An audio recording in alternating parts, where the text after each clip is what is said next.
Hello, I'm WBZ TV meteorologist Barry Burbank. I have your forecast for this Thursday night and for the next several days. A little quick review of summer 2017. Meteorological summer ends this evening, June, July, and August being the months as we figure the main summer months, even though astronomically summer doesn't end until around the 21st of the upcoming month. Anyway, the typical rainfall here, we had more than an inch above the average in June. You know how wet it was. July was a bit above average, but August, of course, has been a very dry month across the region. We had a very warm June and sort of a cool July, cooler than average. And August is going to end about being a flat month. Last August, 2016, it was a really, really hot month. And you know how hot last summer was. This summer has not been nearly as hot. So how do you rate the summer? I wonder how you're thinking about it. Have you been really pleased with the summer? For me, it's been a great, great summer. I think I've heard from a lot of other people, and they think it also has been a really wonderful summer. We've had stretches of humid weather, but we've also had stretches of nice dry weather in between the episodes of humid weather. We've had 49 days above 80 degrees, and the average is 45, so we actually had above average number of 80-degree days. As far as 90-degree days, we had a few back in May, so this includes May, June, July, and August, and we've had 12 so far, and the average for a season is 15. We'll have to see if any more are coming up, but it certainly wasn't near it today. It got up close to 80, though, 79 in Lawrence and in Boston, 82 in Providence today, so that's pretty nice. A front has already gone on through here with lots of clouds, as you probably have noticed during the afternoon. It was clouded up, and an isolated shower did occur, but most places didn't get much of anything, so the dry weather continues, and it's going to turn quite cool. Low temperatures in the morning, 52 to 54 in Boston. In most of the suburbs will be down in the 40s, so we are flirting with record chill for the next few mornings. For tomorrow morning in Worcester, the forecast is 44, the record is 38. And on Saturday, the forecasting lower 40s again, the record is 38. For Boston, we're pretty close here with a forecast of 52 tomorrow morning. 50 is the record set way back in 1887.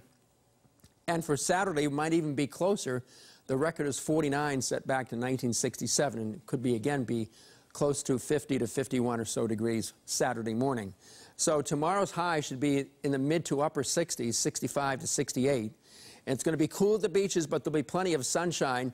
The breeze will be right out of the west-northwest, 10 to 20 with a few gusts of 30 miles an hour, adding some extra chill to the air. And that's an offshore wind, and what that's going to do is going to chase and push out a lot of the warm water that's been close to the beaches. So it's going to be even chillier water over the next few days thanks to this stronger offshore wind. Pollen report, not good news there because of all the ragweed that's around the region right now. But it looks like as we get into the weekend, unfortunately for the holiday weekend, there's going to be some rain involved, and that's certainly going to be cleansing the atmosphere. So those who are allergic to the ragweed season, well, it looks like things will be a little bit better for you this weekend as some of the rain cleanses the atmosphere. These will be our highs across the nation tomorrow, and clearly, once again, we are in the cool corner of the country, about 65 to 68 here. It's pretty warm out in the western part of the nation. In fact, San Francisco will be 95 tomorrow. So where is there going to be any rain? Well, we still have rain involved with remnants of Harvey here. Harvey moving to the northeast, and actually it's this system that's going to spoil part of our weekend. It's going to come on up here, combined with an upper level feature coming in from the west-northwest to crank out rain here on Sunday. It may not be raining all the time, but it's not going to be a very nice day at all. In the meantime, tomorrow will be nothing but sunshine in most locations. There might be a few high, thin, wispy clouds, streamers across extreme southern New England. We might see a few of those, especially from the Mass Pike southward, but otherwise be hardly any other clouds, might be a few isolated tiny little puffy clouds. Saturday, the cloudiness will be on the increase, especially in the afternoon. So we're taking a look at the big picture here. We're going to go way out in the Atlantic because all eyes are focused on this system, which has already been named Irma. Has a distinct eye, as you can see right in there, and it has top winds now of 100 miles an hour. It's moving off to the west-northwest. It's about 1,800 miles east of the Leeward Islands.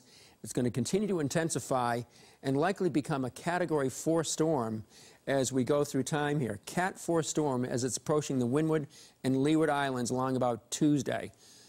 Very, very dangerous hurricane to deal with. We'll be watching that closely over the next few days. Right now, most signs suggest it's going to be going across the islands and staying well south of the eastern seaboard, but any slight changes would, of course, be very important to us. So watching that closely, that would be sometime next week. In the meantime, here's your forecast. It looks like it'll be clouding over on Saturday after morning sunshine up to around 70 to 72. It rains on Sunday periodically, but later in the day it may end and the sun may try to peek through the clouds. Then Labor Day, hey, we got a bonus here. We get up to 80 to 83, nice and warm and sunny. And in fact, it may be up to 85 to 88 on Tuesday. And then rain is coming in here about Wednesday of next week. That's the way it's looking right now. You can watch WBZ News at 5, 6, and 11 o'clock for the latest news. Might be on a little bit late tonight after the football game. We'll see you then.